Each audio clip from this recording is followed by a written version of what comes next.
नमस्कार, मैं हूं ज्योति। आप देख रहे हैं वागड़ वार्ता 91। बांसवाड़ा डूंगरपुर न्यूज बुलेटिन में आपका स्वागत है। प्रदेश और संभाग की ताजा तरीन खबरों के लिए हमारा चैनल सब्सक्राइब करें और बेल आइकन जरूर दबाएं। चलिए खबरों का सिलसिला शुरू करते हैं और सबसे पहले नजर डालते हैं अब तक की टॉप हेडलाइंस पर। बांसवाड़ा में सुरेश सोनी की हत्या को लेकर हुआ प्रदर्शन। आरोपी को फांसी की सजा देने की मांग को लेकर कलेक्टर को सौंपा ज्ञापन। प्रधानमंत्री मोदी के प्रस्तावित दौरे को लेकर बांसवाड़ा में सुरक्षा तैयारियां हुई तेज। सीएम शर्मा ने वीडियो कॉन्फ्रेंसिंग के जरिए की समीक्षा। डूंगरपुर पुलिस ने बाइक चोर गिरोह का किया पर्दाफाश। 3 शातिर चोरों को किया गिरफ्तार। बांसवाड़ा के मोटा गांव थाना क्षेत्र में व्यापारी सुरेश सोनी की हत्या के मामले में न्याय की मांग को लेकर गुरुवार को सोनी समाज के सैकड़ों लोग जिला मुख्यालय में एकत्रित हुए। समाजजनों ने नारेबाजी करते हुए कलेक्टर और पुलिस अधीक्षक को ज्ञापन सौंपा। ज्ञापन में आरोपी को फांसी की सजा देने और घटना का शीघ्र खुलासा करने की मांग की गई। समाज के वरिष्ठ जनों ने चेतावनी दी कि यदि प्रशासन जल्द कार्रवाई नहीं करता है तो आंदोलन को और तेज किया जाएगा। बांसवाड़ा जिले में सुरेश सोनी हत्या के मामले को लेकर समाज के लोगों में काफी आक्रोश है। मोटा गांव थाना क्षेत्र के इस व्यापारी की हत्या के मामले में सोनी समाज के महिला, पुरुष और युवा बड़ी संख्या में जिला मुख्यालय पर एकत्रित हुए। समाजजनों ने कलेक्ट्रेट तक जुलूस निकाला और नारेबाजी करते हुए न्याय की मांग की। समाज के वरिष्ठ जनों ने कलेक्टर और पुलिस अधीक्षक को ज्ञापन सौंपते हुए कहा कि सुरेश सोनी के हत्यारों को फांसी की सजा दी जाए और घटना का शीघ्र खुलासा कर दोषियों को कड़ी से कड़ी सजा दिलाई जाए। उन्होंने चेतावनी दी कि यदि प्रशासन समय रहते कार्रवाई नहीं करता है तो आंदोलन और उग्र हो जाएगा। जानकारी के अनुसार मृतक सुरेश सोनी का समाज और आसपास के लोग सम्मान करते थे। उनकी हत्या से क्षेत्र में गहरा आक्रोश व्याप्त है। आपको बता दें कि हाल ही में सुरेश सोनी 3 दिनों से लापता था और उसके बाद उसका शव माही नदी में मिला। उसके बाद परिजनों ने हत्या की आशंका जाहिर करते हुए मोटा गांव पुलिस थाने में रिपोर्ट दर्ज कराई, लेकिन अभी तक कोई कार्रवाई नहीं होने से समाज के लोगों में आक्रोश और बढ़ गया। वहीं पुलिस अधिकारियों का कहना है कि परिजनों की रिपोर्ट के आधार पर मामला दर्ज कर लिया है। जांच जारी है और जांच पूरी होने के बाद ही मामले का खुलासा हो पाएगा। जी, मैं साधना सोनी बांसवाड़ा जिले की तरफ से हूँ, समाज से हूँ।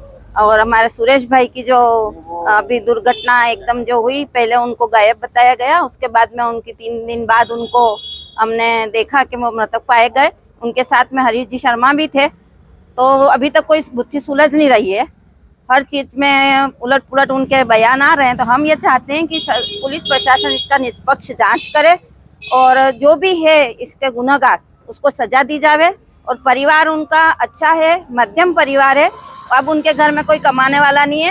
ये आपके सामने छोटे छोटे 2 बच्चे हैं, ये एक बेटा ये है और एक बेटा ये है। अब उनके घर में कमाने वाला भी कोई नहीं है। तो हम प्रशासन से यही उम्मीद करते हैं कि बच्चों को सरकारी नौकरी दी जाए और उनको अच्छा मुआवजा दिया जाए कि उससे इनकी पत्नी भी आई हुई है, भाभी जी आना आगे, ये भी आए हुए हैं। ये भी बिल्कुल सरल स्वभाव के हैं, गृहिणी है। ये भी कुछ अब अपना कुछ कारोबार नहीं कर सकती है, तो इनको आर्थिक रूप से सक्षम बनाना हमारे प्रशासन का काम है। तो हम चाहेंगे कि वो हमारा सहयोग करे और इनका बच्चों का भविष्य का सुरक्षित करे। हमारा पुलिस प्रशासन से मांग है कि हमारा पूरा जिला समस्त मेहर क्षत्रिय स्वर्णकार समाज एवं समस्त नागरिकों का हमारा समर्थन है और हमें पुलिस प्रशासन पर विश्वास है कि ये घटना नहीं हत्या है। और इसके साथ में और भी कुछ लोग हैं, इसने बिल्कुल हत्या की है। कभी बता रहा पिंडाल उतरा, कभी बता रहा मैं वहाँ उतरा, और जब डेड बॉडी इतनी दूर मिली है तो उसके जूते पानी में क्यों नहीं बहे? ये साजिश रची गई है। इसमें सर मृतक का नाम क्या है और पूरी घटना क्या है? भाई मृतक का नाम सूरज जी सोनी है, मोटा गांव से है ये, और बहुत अच्छे नेक थे, धार्मिक प्रवृत्ति के थे। नहीं इन पे ऐसा कोई कर्जा था जो बता रहे कि कर्जा था ना आत्महत्या की है, ये सब बातें गलत है। सब पुलिस प्रशासन को गुमराह कर रहे हैं। आपने किसके खिलाफ रिपोर्ट दर्ज कराई? हमारी रिपोर्ट ही नहीं ली अभी तक प्रशासन ने। सेवक समाज की पहले रिपोर्ट ली और हमारे परिवार को परेशान किया इन्होंने। इतनी घटना हो गई है, ये मिल गया तब तक हमको बुला करके पुलिस प्रशासन ने ये FIR नहीं काट रहा उसके खिलाफ। आपको किस पे संदेह है जो ये घटना में शामिल होंगे? अब वो तो वही बताएगा, वो तो वही बता। किसी पे संदेह है क्या? संजय तो अकस्मात किसका नाम ले ले हम, वो जिंदा है, वो सब घटना जानता है सब। अर्जित अकेला नहीं कर सकता। आपका पूरा नाम क्या है? मेरा नाम जगदीश चंद्र सोनी है, मेहर क्षत्रिय स्वर्णकार समाज का जिला अध्यक्ष हूँ मैं, और ये पूरा मेरा समाज साथ में है। बांसवाड़ा में प्रधानमंत्री नरेंद्र मोदी के प्रस्तावित दौरे को लेकर तैयारियां जोर शोर से चल रही हैं। मुख्यमंत्री भजनलाल शर्मा ने वीडियो कॉन्फ्रेंसिंग के जरिए सुरक्षा और व्यवस्थाओं की समीक्षा की। इस दौरान जिले के आला अधिकारी भी मौजूद रहे। मुख्यमंत्री ने सभी अधिकारियों को सुरक्षा व्यवस्था को लेकर सतर्क रहने के निर्देश दिए।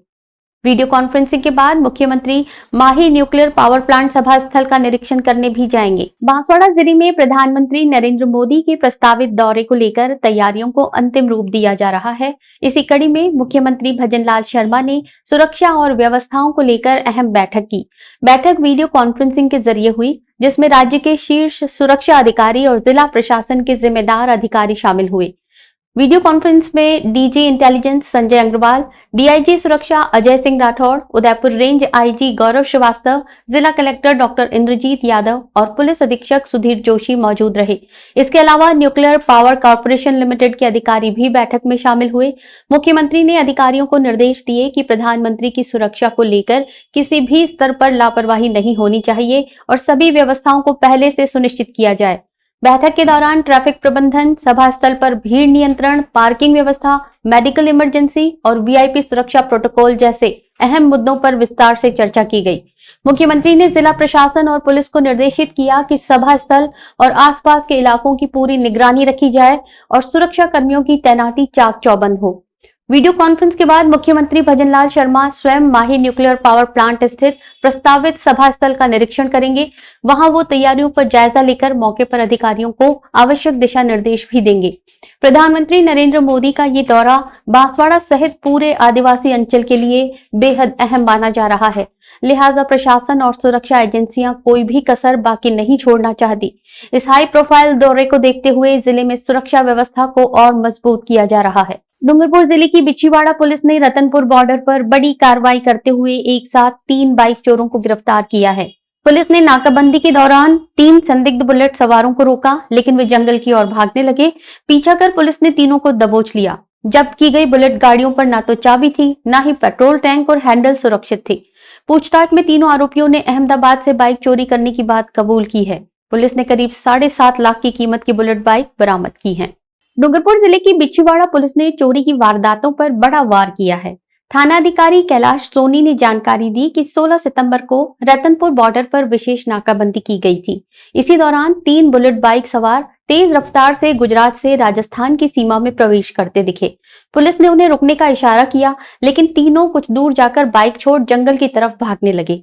पुलिस कर्मियों ने पीछा कर तीनों संदिग्धों को पकड़ लिया। जब्त की गई बुलेट बाइक की जांच करने पर पाया गया कि किसी भी गाड़ी पर चाबी नहीं थी।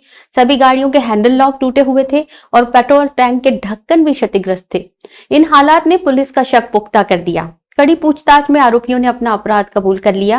गिरफ्तार किए गए आरोपियों की पहचान मुकेश रेगर, पूरन कुमावत और भगवान कुमावत के रूप में हुई है। आरोपियों ने अहमदाबाद शहर के अलग अलग स्थानों से तीनों बुलेट बाइक चोरी करने की बात स्वीकार की है। इनकी कुल कीमत करीब 7.5 लाख रुपए आंकी गई है। पुलिस ने बाइक सहित तीनों आरोपियों को हिरासत में लेकर अग्रिम पूछताछ शुरू कर दी है। कल दिनांक 16 सितंबर को श्रीमान पुलिस अधीक्षक महोदय के निर्देशानुसार रतनपुर चेक पोस्ट पर नाकाबंदी की जा रही थी। नाकाबंदी के दौरान अहमदाबाद की तरफ से 3 बुलेट मोटरसाइकिल आती हुई नजर आई, जिनको रोका गया तो तीनों बुलेट चालक मोटरसाइकिलों को साइड में लगाकर भागने लगे, जिस पर बुलेट चालकों का पीछा किया गया, रोका गया, डिटेन किया गया। तो तीनों से नाम पता पूछा गया तो तीनों ने अपना नाम मुकेश एवं पूर्ण निवासी आमेट जिला राजसमंद एवं भगवान लाल कुमावत निवासी भीलवाड़ा का होना बताया गया।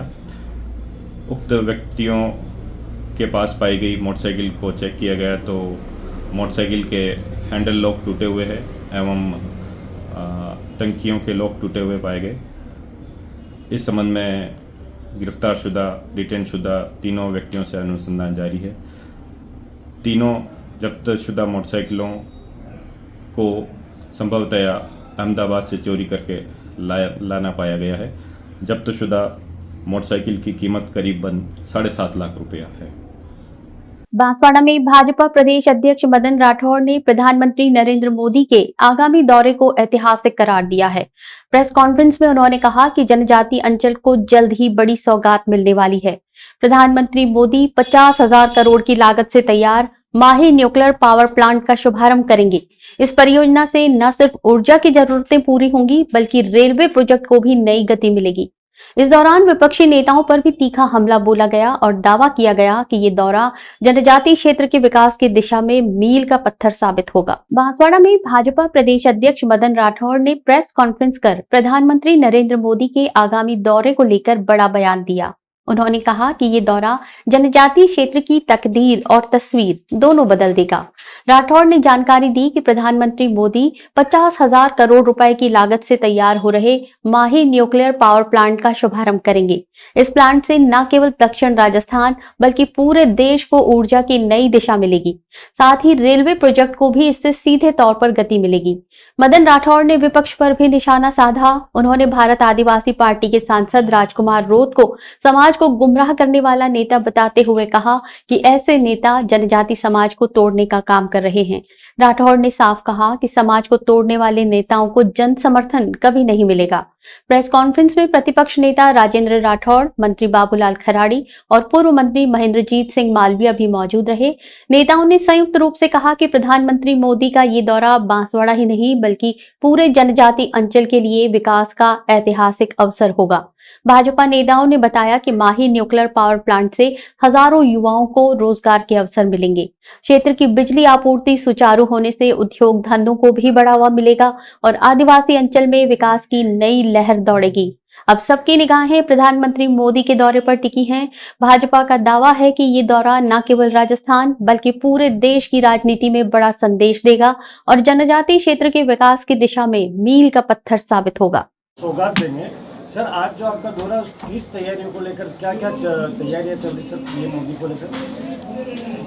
देखिए, हमारे देश के प्रधानमंत्री आदरणीय नरेंद्र मोदी जी 25 सितंबर को यहाँ पर बांसवाड़ा पधार रहे और बांसवाड़ा में एटॉमिक एनर्जी को लेकर के एक बहुत बड़ा प्रकल्प प्रारंभ करने वाले हैं, जिस पर लगभग 45,000 करोड़ रुपया खर्च आने का अनुमान है। ये एक बहुत बड़ी उपलब्धि हो जाएगी इस क्षेत्र के लिए भी और राजस्थान के लिए भी। तो उस निमित्त शिलान्यास करेंगे वो। हम लोग तो पहले से आए, हमारा संगठन का काम भी देख लेते हैं, वहाँ की थोड़ी बहुत व्यवस्था भी हम देख लेंगे। वैसे स्थानीय कार्यकर्ता सब लगे हुए हैं, वो सब काम कर रहे हैं। हमारे आदरणीय राजेंद्र जी राठौड़ साहब जो लंबे समय तक राजस्थान में मंत्री भी रहे, काम कर रहे हैं, वो भी यहाँ हैं। बाबूलाल जी खराड़ी साहब हैं और हमारा संगठन भी यहाँ पर पूरा लगा हुआ है। आदरणीय कनकमल जी कटारा साहब वगैरह सभी हमारे कार्यकर्ता यहाँ पर काम देख रहे हैं। मैं तो केवल संगठन की व्यवस्था देखने के लिए हम सभी जगह प्रवास करते ही हैं, तो उसी निमित्त हम यहाँ वो तो रहेंगे। जब प्रधानमंत्री जी आ रहे हैं तो सारे ही हमारे राजस्थान के भी वरिष्ठ नेतागण, मंत्री, प्रधान मुख्यमंत्री जी और भी इस क्षेत्र के सारे। Sir, government of nuclear power plant की आज की आवश्यकता है कि हमारा देश बिजली के मामले में, पानी के मामले में, चिकित्सा के मामले में और जो आधारभूत संरचनाओं के मामले में अपने पैरों पर खड़ा होना चाहता है। और हमारी मोदी जी का ये संकल्प है कि आत्मनिर्भर भारत, हम बिजली के मामले में भी आत्मनिर्भर बने, किसी भी क्षेत्र में हम कमज़ोर नहीं रहें। इसके लिए ये आज की आवश्यकता है। उस आवश्यकता को ध्यान में रखते हुए और इस क्षेत्र के लिए भी विशेष उपलब्धि रहेगी है कि इस क्षेत्र में भी सर्वांगीण विकास हो सकेगा, औद्योगिक प्रोत्साहन भी मिलेगा। जब देखिए, ये जब आधारभूत ज़रूरतें जब पूरी हो जाती है तो सभी प्रकार के और विकास के मार्ग खुल जाते हैं और उसी निमित्त ये जो प्रकल्प होगा ये भी लाभकारी है सबके। घोषणाएं जब हो जाएगी सामने, अब मैं तो पार्टी का काम करता हूँ, तो घोषणाओं के बारे में तो जिनको करनी है वही करेंगे। जी सर, ये समाज को तोड़ने वाली शक्तियाँ जो है उनको हतोत्साहित किया जाना चाहिए, तिरस्कृत किया जाना चाहिए। राजनीति कोई भी करे, कोई दिक्कत की बात नहीं है, लेकिन समाज में कोई विखंडन करने की बात करे, समाज को तोड़ने का कोई षड्यंत्र करे केवल राजनीतिक लाभ लेने के लिए, अपनी छवि छवि तो खैर सुधरेगी नहीं, लेकिन व्यक्तिगत राजनीतिक महत्वाकांक्षाओं को पूरा करने के लिए जो समाज को तोड़ने का काम कर ले, आपस में भाई भाई को लड़ाने का काम कर दे, हमारी संस्कृति को दूषित करने का जो काम कर दे, अराष्ट्रीय गतिविधियां करने का जो काम कर दे, उसको निश्चित रूप से हतोत्साहित करना चाहिए। किसी भी प्रकार से उसको और प्रोत्साहित नहीं किया जाना चाहिए। मैं यहाँ की जनता से भी आह्वान करना चाहूँगा इस प्रकार का कि ऐसी शक्तियों को कभी भी महत्व नहीं दें। डूंगरपुर जिले में दो अलग अलग दुर्घटनाओं ने परिवारों और गांवों को शोक में डाल दिया। दोवड़ा थाना क्षेत्र के देव सोमनाथ ग्राम पंचायत में सोम नदी में डूबने से दो भाइयों की मौत हो गई। वहीं सदर थाना क्षेत्र के माथू गामड़ा में पाटवाड़ा तालाब में 13 वर्षीय मनीष कटारा डूब गया, जिससे उसकी भी जान चली गई। दोनों घटनाओं में मौके पर मौजूद ग्रामीण और पुलिस ने तुरंत बचाव का प्रयास किया, लेकिन बच्चे नहीं बच सके। शवों को जिला अस्पताल मोर्चरी में पोस्टमार्टम के बाद परिजनों को सौंपा गया। डूंगरपुर जिले में पानी में डूबकर जान गंवाने के दो मामले सामने आए हैं। पहले मामले में दोवड़ा थाना क्षेत्र के देव सोमनाथ ग्राम पंचायत में 17 वर्षीय जिगर कनिपा और उसके बड़े भाई प्रकाश कनिपा सोम नदी में नहाने गए थे। नदी का बहाव तेज था और अचानक जिगर गहरे पानी में चला गया। छोटे भाई की आवाज सुनकर बड़ा भाई प्रकाश भी उससे बचाने के लिए कूद पड़ा। तेज बहाव के कारण दोनों गहरे पानी में चले गए। ग्रामीणों ने तुरंत मदद के लिए आवाज लगाई और दोवड़ा थाना पुलिस मौके पर पहुंची। एसडीआरएफ की सहायता से दोनों भाइयों के शव को नदी के दूसरे छोर से बाहर निकाला गया। मृतक बड़े भाई प्रकाश कनिपा आर्मी की तैयारी कर रहा था, जबकि छोटा भाई जिगर कनिपा चतुर्थ श्रेणी कर्मचारी परीक्षा की तैयारी कर रहा था। इस घटना ने गांव में शोक और मातम का माहौल पैदा कर दिया। इसके अलावा सदर थाना क्षेत्र के माथू गामड़ा में पाटवाला तालाब में 13 वर्षीय मनीष कटारा डूब गया। स्कूल से लौटकर नहाने गया बच्चा पैर फिसलने से गहरे पानी में चला गया। ग्रामीणों के चिल्लाने पर सुभाष और शंकर ने तुरंत पानी में कूदकर उसे बचाने की कोशिश भी की, लेकिन वो गहराई में चला गया। पुलिस और गोताखोरों की मदद से बच्चे का शव बाहर निकाला गया और जिला अस्पताल मोर्चरी में पोस्टमार्टम के बाद परिजनों को सौंपा गया। घटना के बाद से परिजनों का रो रो कर बुरा हाल है और गांव में मातम छाया हुआ है। ये कल मनीष कुत्ता मगनलाल कटारा उम्र 13 साल, ये माथुगा बफला डूंगर में पाटवाला तालाब है, उसके अंदर नहाने गया था। इसका पैर फिसल गया था, जिसकी लाश मुर्दा कोठी में लाके रखी हुई है। इसकी पीएम की कार्रवाई जारी है। चलते चलते फिर नजर डालते हैं अब तक की टॉप हेडलाइंस पर। बांसवाड़ा में सुरेश सोनी की हत्या को लेकर हुआ प्रदर्शन। आरोपी को फांसी की सजा देने की मांग को लेकर कलेक्टर को सौंपा ज्ञापन। प्रधानमंत्री मोदी के प्रस्तावित दौरे को लेकर बांसवाड़ा में सुरक्षा तैयारियां हुई तेज। सीएम शर्मा ने वीडियो कॉन्फ्रेंसिंग के जरिए की समीक्षा। डूंगरपुर पुलिस ने बाइक चोर गिरोह का किया पर्दाफाश। 3 शातिर चोरों को किया गिरफ्तार। अपने स्मार्टफोन पर प्रदेश भर की खबरों से अपडेट रहने के लिए आज ही हमारा चैनल सब्सक्राइब करें और बेल आइकन जरूर दबाएं। फिलहाल इस बुलेटिन में इतना ही। दीजिए इजाजत ज्योति को। आप देखते रहिए वागड़ वार्ता 91। नमस्कार।